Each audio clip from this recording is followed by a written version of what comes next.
Coucou, j'ai trouvé le courage de faire les énergies de la semaine. En fait, là, je continue un peu sur YouTube, là. Je me suis perdue, non, je me suis pas perdue, je me laissais guider, plutôt. Et je suis tombée sur beaucoup de trucs... Je suis tombée sur beaucoup de trucs d'enfants, par rapport aux des adultes qui parlent des enfants, de leur enfance. Évidemment, c'était pas très glam, ça parlait... Tu sais, les gens ne vont pas faire, malheureusement. Et ça en dit long, tu vas pas faire 3 millions de vues parce que t'as eu une jolie enfance. Non, non, non, faut que ce soit sordide pour que les gens regardent. Moi, du coup, j'ai juste balayé, tu vois, je voulais voir les grands titres. Et, euh, et ouais, il n'y avait pas une vidéo positive. Mais je sais pas pourquoi, je pense que ça va être la guidance de la semaine et j'ai pas envie de sortir les cartes. Souvent, je pense, enfin, ça c'est pas du tout une vérité, c'est ma façon de penser. C'est que on choisit nos parents, que ce soit dur ou pas, ou que ce soit les meilleurs. C'est une histoire de regard, évidemment. Mais d'ailleurs, que ce soit dur ou que ce soit beau, il y a toujours des enseignements à la clé. Et, euh, et nos enfants, et c'est là que ça devient intéressant, nos enfants sont des guides. Il faut bien écouter ces enfants. Voilà.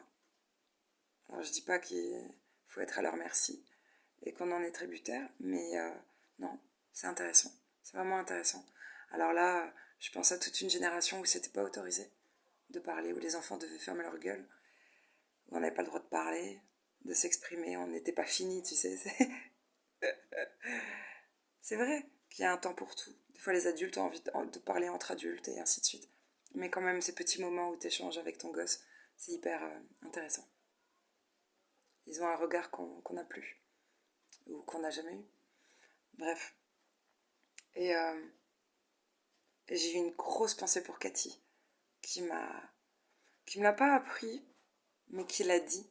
Et je me suis dit, elle a tellement raison, tu vois, par rapport à mon vécu ou ce que j'ai pu observer. Tout le monde a des bobos d'enfance. Et c'est pas toujours conscient, mais on se cache parfois. euh, Tu sais, on a tous souffert. Je sais pas, parents trop autoritaires, ou parents trop cool, ou des parents absents. Tu peux reprocher beaucoup de choses à tes parents. Voilà, je m'attends à mon futur procès. Mais après, quand toi, t'as des gosses,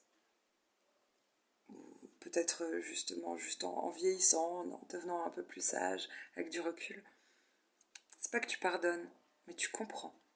Au moins, tu comprends déjà. Bon, peut-être tu pardonnes, euh, mais tu comprends énormément de choses quand même. Que c'est difficile déjà. C'est super difficile.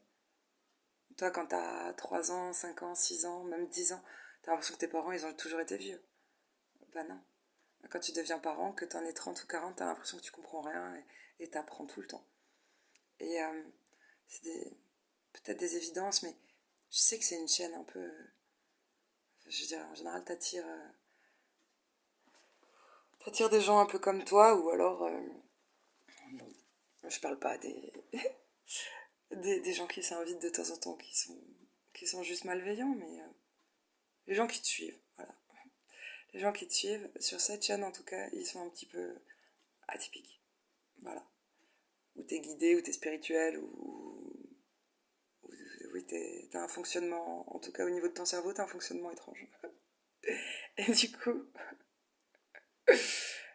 coup, c'est vrai que tu peux avoir toujours fonctionné comme ça.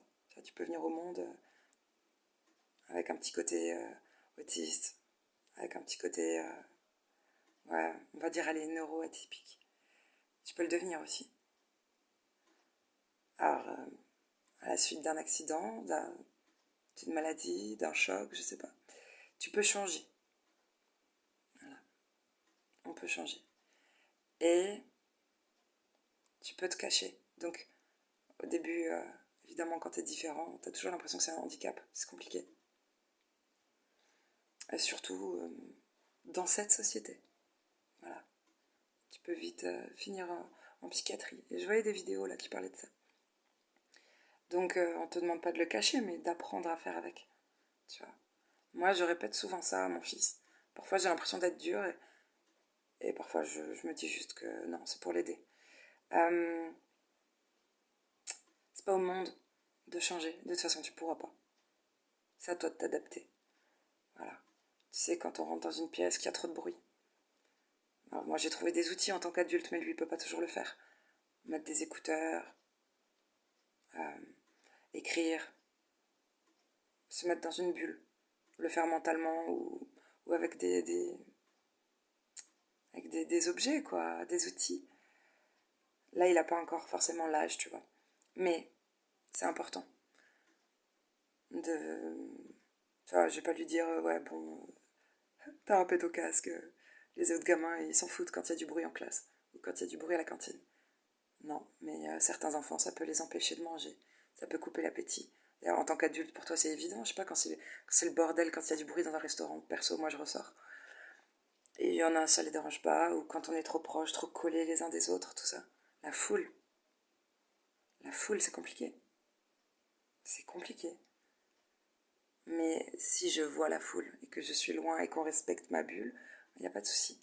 Mais ça, c'est compliqué de le dire à un enfant. Mais du coup, je trouve qu'il y a des petits mots-clés comme ça qui encouragent, tu vois, à dire oui, bon, pour moi aussi c'est dur. Ça ira mieux, tu verras, quand tu seras adulte, tu trouveras des outils, je te donnerai des tuyaux. Pour l'instant, tu n'as pas le choix. C'est pas que tu n'as pas le choix, mais il va falloir que tu trouves tes outils à toi. Et c'est juste de pas... Je sais pas comment dire.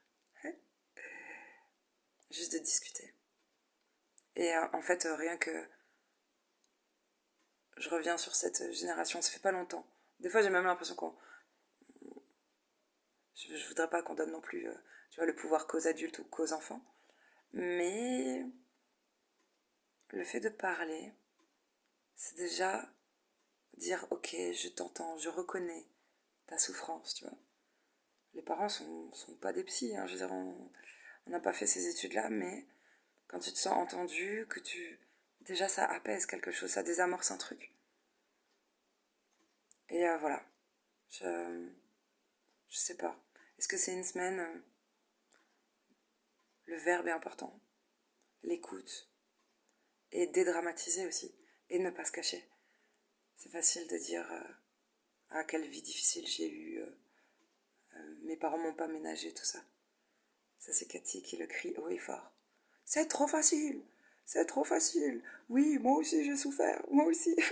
J'ai déjà entendu. Et alors tu fais quoi? Tu chiales toute ta vie, tu te victimises toute ta vie. Tu te caches derrière ça? Ben non. Aujourd'hui, tu es un adulte. Tu peux te payer des séances de thérapeute si t'arrives pas tout seul. Si vraiment tu veux t'en sortir. Donc, oui, on a toujours le choix. C'est une illusion. C'est vrai que quand t'es petit, t'as l'impression que tu l'as pas. Mais quand même, c'est dans ce sens-là. On a au moins cette responsabilité quand même. C'est d'écouter. Et après, on n'a pas la main sur tout quand même. On n'a pas la main sur tout. Et ça, c'est le plus dur à accepter en tant que parent. On n'a pas la main sur tout. Tu peux juste bien les guider, regarder, faire en sorte que la machine tourne bien là-haut et qu'ils aient toujours envie de communiquer et pas juste le beau, les inquiétudes et tout. Donc, je suis pas en train de vous dire comment fonctionner avec vos enfants.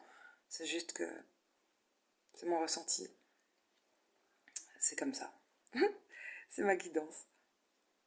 On ne devrait pas se cacher derrière des atypies, sinon ça devient des handicaps. Plutôt apprendre à vivre avec et tu sais, ça te rend heureux. Sincèrement. Et en plus, ça permet aux autres aussi de révéler leur brin de folie.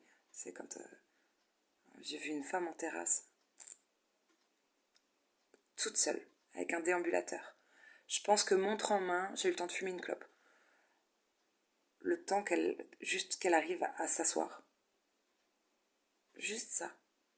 Il y a un mec quand même, au bout de 2 minutes, 2 vraies minutes, qui a reculé la chaise, tout ça pour l'aider. Et dans ma tête, je me disais, mais quel courage! Je l'admirais trop. Ça, c'est un handicap visible. Mais il y a des handicaps invisibles aussi. Et je me suis dit, mais sacrée nana quand même.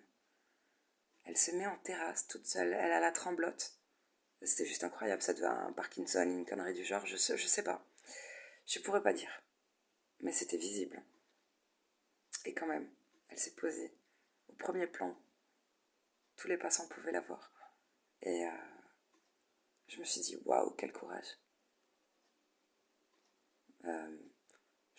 J'espère, je pense pas que quelqu'un ait eu envie de la critiquer ou de se moquer, tu vois. Non, non, mais il y en a qu'un qui s'est bougé. Celui qui était à côté, là, il l'a quand même aidé. Et c'est comme quand tu vois des gens à la salle de sport ou au bord de la route, là, qui courent ou qui font des exercices et qui sont super gros. Oh oui, non, mais t'en vois beaucoup qui se moquent. Moi, je me dis toujours, quel courage. C'est plus dur quand t'es gros que, que quand t'as l'habitude. Et quel courage d'affronter les regards. Et puis, bah, faut s'y mettre, il y a un début à tout. Voilà, c'est tout. Non, c'est cool. Donc, tout est une histoire de regard. Voilà. Bon, bah écoute, c'est ça. C'est une semaine autour du regard. Changer de mascara. Bisous.